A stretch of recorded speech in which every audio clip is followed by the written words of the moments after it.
Saudara, DPR membuat aturan baru dalam tata tertibnya. Aturan ini memungkinkan DPR melakukan evaluasi termasuk mencopot para pimpinan lembaga yang mengikuti fit and proper test DPR. Jabatan apa saja yang bisa dicopot DPR? Dewan Perwakilan Rakyat membuat aturan baru dalam revisi tata tertib DPR nomor 1 tahun 2020. Dalam aturan baru itu, DPR mempunyai kewenangan untuk mengevaluasi pejabat yang penetapannya melalui rapat paripurna DPR atau mengikuti uji kelayakan dan kepatutan di DPR.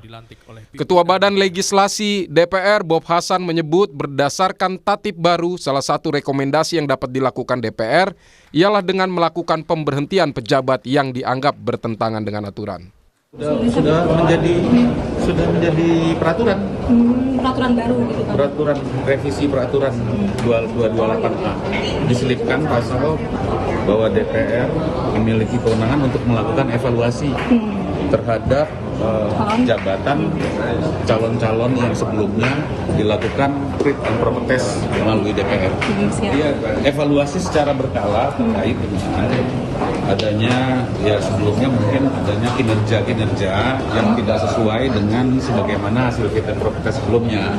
Dimungkinkan seperti itu tingkatan atau tahapan evaluasinya seperti itu. Dalam revisi tata tertib, DPR menyelipkan ketentuan baru di pasal 228A.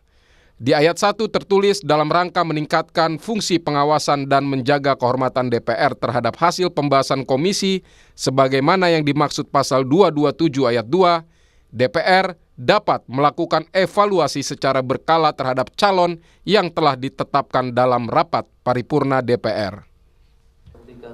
Dengan disahkannya revisi tata tertib DPR, maka kini semua pejabat yang dipilih DPR melalui uji kelayakan dan kepatutan, serta ditetapkan dalam rapat paripurna DPR bisa dievaluasi oleh DPR, termasuk pimpinan KPK, KPU, Bawaslu, Hakim Mahkamah Konstitusi, dan Hakim Agung.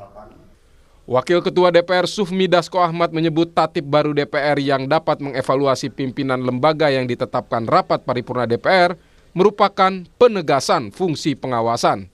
Dia mencontohkan seandainya pimpinan lembaga sakit-sakitan, maka DPR bisa melakukan evaluasi soal kinerjanya. Ya, saya pikir kan itu cuma penegasan saja dari fungsi pengawasan yang selama ini sudah ada. Bahwa pengawasan yang dilakukan oleh DPR terhadap mitra-mitranya itu juga sudah berjalan. Nah, namun kita tegaskan lagi bahwa dalam keadaan tertentu hasil fit and proper yang sudah dilakukan oleh DPR bisa kemudian dilakukan evaluasi secara berkala untuk kepentingan umum justru. Yang kita lihat misalnya ada satu lembaga yang pensiun misalnya umurnya sampai 70 tahun. Nah, dan dia di situ sudah menjabat selama 25 tahun.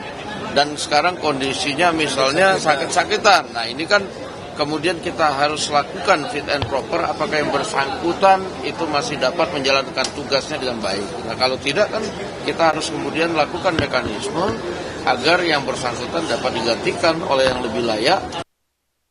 Aturan baru tata tertib DPR itu dikritik Ketua Majelis Kehormatan Mahkamah Konstitusi I. Dewa Gede Palguna.